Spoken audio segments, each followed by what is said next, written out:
How you doing, everyone? You good? Yeah. You guys are a bit quiet, though, I'm going to be honest. You guys are a bit quiet, too. I don't really like that. I want you guys to make some noise. Yeah? So, the first poem that I'm going to do is I just changed. It's a participation poem, right? So, I need you guys to get involved. Can you do that? Yeah. Good. Half convinced. Alright, but you don't know what you're going to do yet. Don't get nervous. So this is what you need to do. Every time I put my hand up, yeah, I need you guys to shout out, I am blessed. Not yet, not now. Can you do that? Yeah, because we're blessed. You know what I mean? We're living, we're breathing, we're here, we're dreaming. When I put my hand up, I am blessed. Alright, we're just going to go for a test run. I am blessed. That's alright. We can do better. Right? But real loud, raise the roof. I know this is an old building, but we're Nubians, so we like that. Nubians. I haven't started yet. Alright. I am blessed. A bit louder. I am blessed. I wake up in the morning. I am blessed. And so I smile like Hakeem when he hears, your royal penis is clean, your highness. I'm feeling like royalty. Blessed like the Pope who secretly worships the Black Madonna. Blessed like I just had lunch with the Dalai Lama and I asked him, what is the meaning of life? And he replied, I am blessed. Like I just confessed. And an angel came down and parted the skies and I could see my grandfather standing by my ancestors' side. I could lie with my history. But I am blessed, so I know the truth will set us free. This life is a mystery, like Sirius A and B, but I am blessed, so I shine like the sun in another galaxy. But you don't see me. And now we move freely. But freedom came at a price. If freedom was free, ask yourself who paid the price of slavery. But in spite of any misery, I am blessed. The violence, the poverty, all the wars, I am blessed because I know there's always something to be thankful for.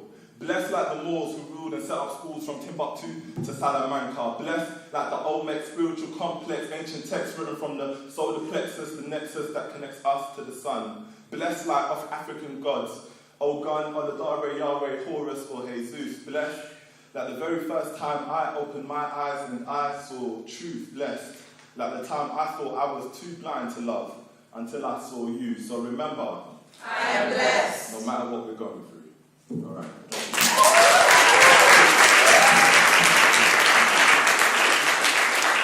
Are we warm? Are we warm?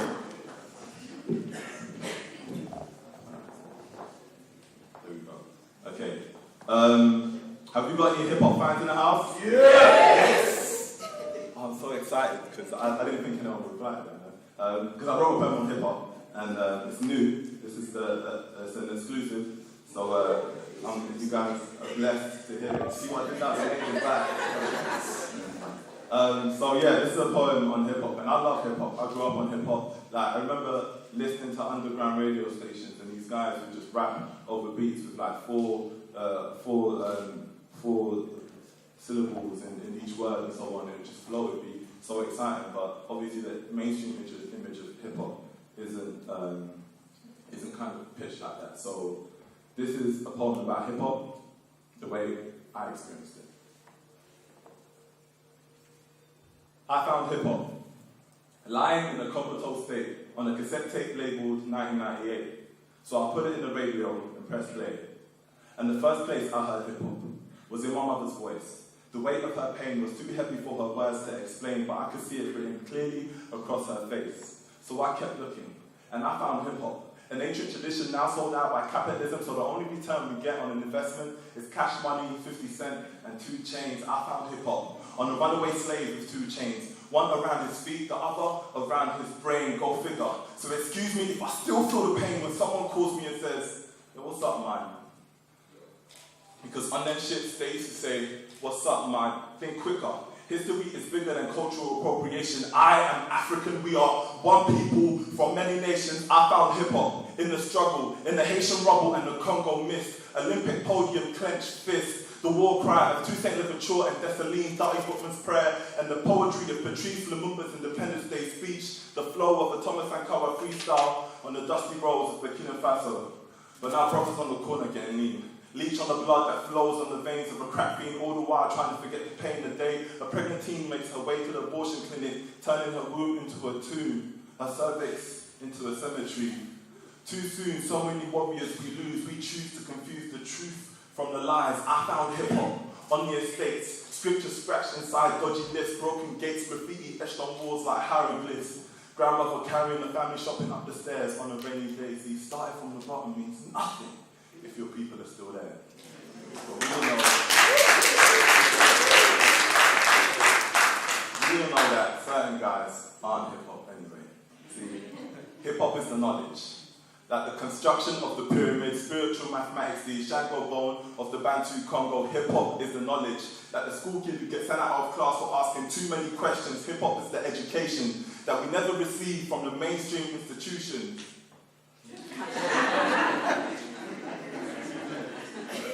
And hop is the movement. Like Gil Scott Heron talking about the revolution will not be televised, hop is the movement.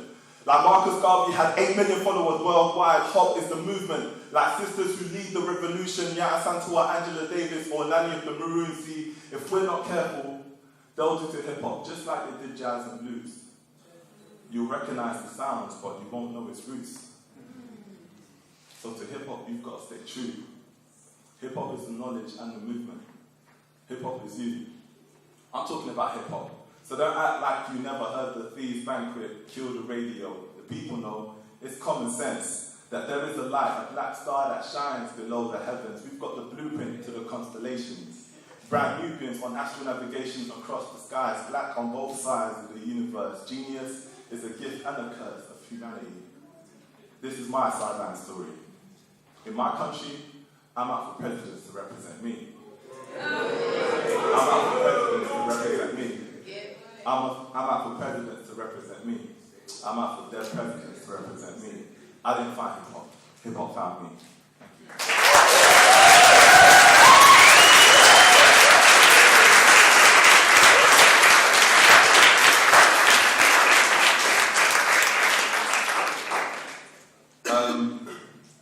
I watched the show during the week, a documentary called 999 What's Your Emergency? Or What's the Emergency? Did anyone see that?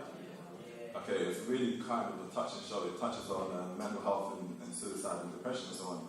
And I wrote a similar poem that touches on certain issues of mental health, because I don't think that's something that we talk about in the mainstream. Whenever we do, it's filled with a lot of stigmas. So I wrote this piece. It's called The Missing Piece. And peace as in P-E-A-C-E, so missing piece. Who's to blame? When a young girl looks in the mirror and only sees her imperfections, that she is not the right shade, size or shape, or thin enough to fit into the narrow space created by society's shrinking mind, that when she grows up, she would have changed so much of herself that she would become a stranger to her childhood eyes. Recognize who's to blame. When boys are taught to validate their existence through violence or meaningless sex, neglect their emotions until they become men, 90% perpetrators of all violent crimes. What do you expect when people feed off lies and the start of the truth? Where's the proof that we are alive? That there is a beating heart underneath this burnt flesh that gave birth to the rest? Who's to blame when this information is missing in school textbooks, or when a child doesn't want to read? Look, education begins when you leave school. So read. Read until it hurts you, until your eyes begin to bleed because you feel the pain of these words, the pain of this poetry. Who's to blame when a boy walks hood up, jeans low, middle finger to the world, just because nobody listens, because nobody cares? Who's to blame when that boy is your nephew, your cousin, your son? Who's to blame when that boy is you? Only 10 years ago, that you walk on road and play Russian roulette with your life, but the only reason you stare is because you want someone to notice that you are alive. Who do you turn to when life gets too much? When you feel your clutch begin to weaken as you struggle to hold on? Who's to blame? When you fall and nobody's there to catch you, when your fears attack you and depression begins to relax you into an early grave, we kill ourselves just as much as we kill each other. But nobody wants to talk about suicide because it's seen as a weakness, so we bury these feelings deep inside and try to mask ourselves, but the strongest person is the one who can admit when they need help. So when I call you brother or sister, it's not because I'm down, or because I want to look cool. It's because I look at where you are, and I see I've been there too. I swallowed anger and spat out rage, felt the fire burn in the pit of my stomach until I threw up the flames. I used to clench my fists to fight, but now I clench my fists to write. But tell me why my fists keep writing. Maybe it's this rage that lives inside me. Maybe it's the peace that's trying to find me. And maybe, just maybe, if we gave a little piece of ourselves to each other, we'd be whole again. Thank you.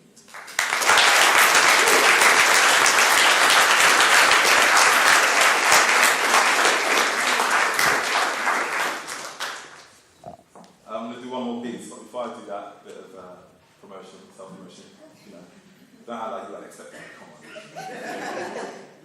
So I published a book a little while ago, a poetry book called Elevate, and incidentally, I don't think any of the poems I did tonight are on there. So that's brilliant marketing strategy, really. But yeah, it's available for £5. I've got some copies here. If you're interested in that, just come and see me afterwards. There you go. Thank you. Ah, you've got a host standard backup. That's nice. Thank you. I'll discount price, man. So I'm going to do this last piece. It's called... Okay, so basically I'm releasing a book tonight, ebook available online. That's called Please Do Not Run Fly. And with it, it's got a poem called To Those With Wings for Feet Who Keep On Running. And it's basically about anyone who has a dream. How many people here have a dream, like, an aspiration, something that you want to become, yeah? I can't see if your hands are up, by the way, because I'm just like seeing the light. So I imagine you rubbing your hands, seeing the light, see what I did there. Anyway, so this poem is called To Those With Wings for Feet Who Keep On Running. Most days, I spend my days trying to figure out what the days mean, and I'm stuck. Stuck between caring too much and not caring enough, between holding on too long and letting go too easily. Feet stumbling beneath me, trying to follow this narrow path. I look around, and all I see are faces that laugh. Grass greener on the other side, eyes wide, brimming smiles and full hearts, music on blast. In the nervous excitement, from the accidental touch of two lovers at the start, I look at myself, and I'm going nowhere fast. Maybe this is just a facade. A shadow mask to cover up the fact that we are all hurting inside, that no amount of pride could dry the sea of tears, years of pain, waiting for the clouds to clear, fear settling like dust. You know what? Some days, I'm just tired. Some days, I'm barely strong enough to carry the burden of my heavy heart, let alone the weight of the world on my shoulders. Some days, I want to spend on my own. No internet, no mobile phone. Some days, I just want to run away from it all. And then on some days, I hear a voice calling in the back of my mind. Each syllable sounds like a little droplet of light falling on deaf eyes that wander through the darkness. And it says to me, why would you want to run when you have wings for feet? Fly. So this is to all those with wings for feet who keep on running. Please do not run. Fly. Fly like the poet's pen off the page. Fly like it was your 12th birthday. You just made the biggest wish and blew out a candle with a flame the size of the sun. And the darkness of the universe is as familiar as your living room. Fly like a midnight moonlight city cyclist going downhill, headphones on with no hand. Fly like a runner in the park, racing against the sunset. No regrets, like every mistake you ever made has just been washed away. Fly like your new crush has just noticed you looking fly and has come up to you holding roses and chocolates to ask you out on a date, and they're paying. Fly like you never stopped believing in love, like you weren't the only one. There was a time when everything you imagined was real. Your mind is the most powerful instrument you will ever own, only second to your heart which you feel, and they are made of one and the same, so fly. Fly like you're not worried about the days, months and years of getting older, because each day that you live is the youngest you will ever be. And we live eternally. In each dream, in each sleep, we keep a piece of ourselves to give to each other. So this is to all those with wings for feet who keep on running. Please do not run. Fly.